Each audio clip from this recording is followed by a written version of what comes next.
कि गौतम बुद्ध, क्या आपने सुना है उनके बारे में? हम्म? सभी ने गौतम के बारे में सुना है? So, उनका नाम बुद्ध नहीं है, उनका नाम है गौतम सिद्धार्थ। वो एक बुद्ध बन गए। वैसे वो दुनिया के इकलौते बुद्ध नहीं हैं। हजारों बुद्ध हो चुके हैं और आज भी हैं। तो गौतम एक दिन सुबह लोगों के एक बड़े समूह के बीच बैठे थे। सुबह सुबह, मतलब कि इस समय से भी पहले, एक आदमी आया और आकर पेड़ की आड़ में खड़ा हो गया। वो आदमी बहुत बड़ा भक्त है। वो राम का भक्त है। आप राम के बारे में जानते हैं? रमी नहीं, राम। राम भारत के प्रमुख देवताओं में से एक हैं। अगर आपको पता न हो तो भारत में हमारे पास 33 करोड़ देवी देवता हैं।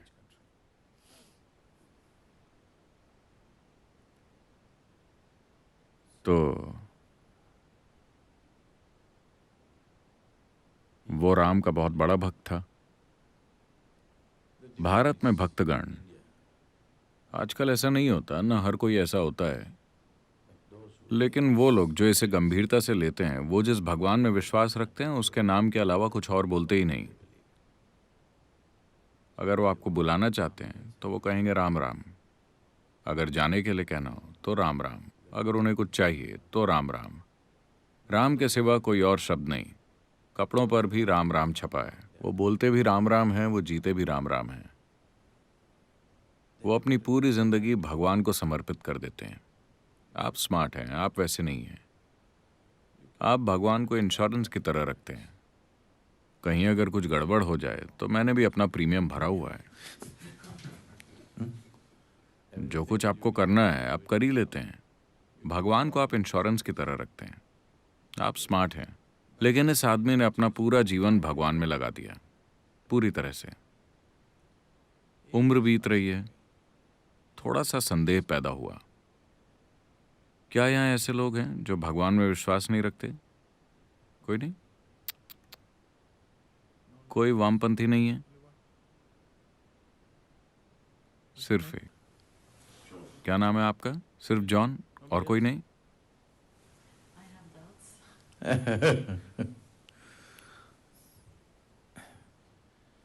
तो थोड़ा सा संदेह पैदा हुआ। वो जानता है कि भगवान है, बस छोटा सा डाउट। मान लो कि भगवान नहीं है, तो मैं राम राम जप कर अपना पूरा जीवन बर्बाद कर रहा हूं। ये डाउट आपको तभी होगा अगर आप अपना पूरा जीवन लगा देते हैं। आप हफ्ते में सिर्फ 10 मिनट लगाते हैं तो आपको ये डाउट कभी नहीं आएगा। चलता है, दिक्कत क्या है? अगर आप अपना जीवन पूरी तरह से भगवान में लगा दें तो 3 दिन के अंदर ही ये डाउट होने लगेगा। क्या मैं ये काम करके अपनी पूरी जिंदगी बर्बाद कर रहा हूं? और दूसरे लोग भी हैं जो भगवान में यकीन नहीं रखते। इस जॉन को देखो, यकीन नहीं रखता। इसके लिए भी सुबह सूरज उगता है, इसके लिए भी फूल खिलते हैं, इसकी भी जिंदगी चल रही है। शायद ये मुझसे बेहतर जिंदगी जी रहा है। तो छोटा सा डाउट। वो जानता है कि भगवान है, बस एक छोटा सा डाउट। अब यहाँ एक आत्मज्ञानी महापुरुष मौजूद है। वो बस पक्का करना चाहता है, लेकिन काफी लंबे समय से एक जाना माना भक्त होने के कारण, क्योंकि वो सिर्फ मंदिर जाता ही नहीं था, उसने कई सारे मंदिर बनाए भी थे। तो जिंदगी के इस पड़ाव पर अब ये कैसे पूछा जाए कि भगवान है या नहीं?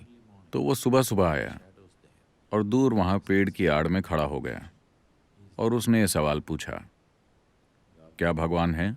गौतम ने उस आदमी की तरफ देखा और साफ साफ कह दिया, नहीं। वहां शिष्यों की पूरी मंडली बैठी थी। उनके मन में ये जद्दोजहद हमेशा चलती रहती थी कि भगवान है या नहीं, भगवान है या नहीं। उफ, अब जाके राहत मिली। जब भी वो गौतम से ये सवाल पूछते थे तो वो हमेशा मौन हो जाते, वो कुछ नहीं कहते। पहली बार उन्होंने साफ साफ जवाब दिया, भगवान नहीं है। पूरी मंडली में खुशी की लहर फैल गई। ये जद्दोजहद कि भगवान है या नहीं अब खत्म हो गई। आत्मज्ञानी महापुरुष ने घोषित कर दिया है कि भगवान नहीं है। यह संदेश पूरे शहर में फैल गया। पूरे दिन जश्न मनाया गया, क्योंकि जरा इस आजादी की कल्पना कीजिए। भगवान न होने का मतलब है कि कोई भी ऊपर बैठकर यह हिसाब नहीं लिख रहा कि आपने क्या किया क्या नहीं किया, ताकि वो आपको सजा दें या नर्क में जला सकें या कुछ और कर सकें। जिंदगी पूरी तरह से आपकी है। तो पूरे दिन जश्न मनाए गए। हर कोई खुशी से झूम रहा था। शाम को एक बार फिर सभा बैठी थी। एक और आदमी आया। वो भी दूर पेड़ की आड़ में खड़ा है। यह आदमी एक चारवाक है। चारवाक यानी भारत में कुछ ऐसे लोग हैं जो चारवाक के नाम से जाने जाते हैं। ये चारवाक पूरी तरह से मटीरियलिस्ट होते हैं। ये किसी और बात पर यकीन नहीं करते अपनी आंखों देखी के अलावा। शायद यही इकलौती संस्कृति है जो इसकी छूट देती है। आप देखेंगे कि बहुत से धर्म प्रचारक भगवान का संदेश फैलाने के लिए गांव-गांव जा रहे हैं, और भगवान के न होने का प्रचार करने वाले भी गांव-गांव जा रहे हैं और लोगों से बहस करके ये साबित कर रहे हैं कि भगवान नहीं है। शायद यही इकलौती संस्कृति है जो इसकी इजाजत देती है। बाकी जगहों में तो वो मारे जाएंगे। अगर आप चाहें तो भगवान का प्रचार कर सकते हैं, और अगर चाहें तो उनके न होने का। यही सच्ची डेमोक्रेसी है ना? ऐसा हजारों सालों से चलता आ रहा है। लोग गांवों में जाकर बहस करते हैं और साबित करते हैं कि भगवान नहीं है। तो ये एक एक्सपर्ट चारवाक है। आपका विश्वास चाहे कितना भी पक्का क्यों ना हो, अगर आपने 10 मिनट उससे बात कर ली तो वो साबित कर देगा कि भगवान नहीं है। हजारों लोगों को वो यकीन दिला चुका है कि भगवान नहीं है, भगवान नहीं है, भगवान नहीं है। उम्र बीत रही है। थोड़ा सा संदेह आ गया है। मान लो कि भगवान है। जब मैं वहां जाऊंगा तो क्या वो मुझे छोड़ देंगे? और ये सारे भक्तगण कहते हैं कि उनके पास टॉर्चर करने के लिए हर तरह के औजार हैं। चूंकि मैं ये साबित करने में लगा था कि उसका अस्तित्व ही नहीं है, वो शायद मुझे ज्यादा ही टॉर्चर करेंगे। वो जानता है कि भगवान नहीं है। उसने हजारों लोगों को साबित किया है कि भगवान नहीं है। बस थोड़ा सा संदेह है। अब एक आत्मज्ञानी महापुरुष मौजूद हैं। वो पक्का करना चाहता है। तो वो शाम को आकर वहां खड़ा हो गया और उसने भी वही सवाल पूछा, क्या भगवान है? गौतम ने उस आदमी की तरफ देखा और कहा, हाँ। एक बार फिर खलबली मच गई। सुबह उन्होंने कहा भगवान नहीं है। वो सभी बहुत खुश थे। शाम को वो कहते हैं भगवान है। तो गौतम ये कौन सा खेल खेल रहे हैं? देखिए, अगर आप विश्वास करते हैं कि भगवान है या आप विश्वास करते हैं कि भगवान नहीं है, दोनों एक ही चीजें हैं। You're in the same boat. You believe something that you do not know. आप ऐसी चीज पर विश्वास कर रहे हैं जिसे आप नहीं जानते। मैं इस पर विश्वास करता हूं, तुम उस पर विश्वास करते हो, इससे कोई फर्क नहीं पड़ता। आप किसी भी चीज पर विश्वास कर सकते हैं।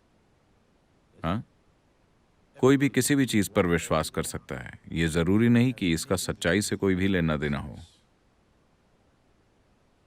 अगर आप ये स्वीकार करें कि मैं नहीं जानता, तो जानने की चाहत पैदा होगी। अगर चाहत पैदा होगी तो खोज शुरू होगी, और अगर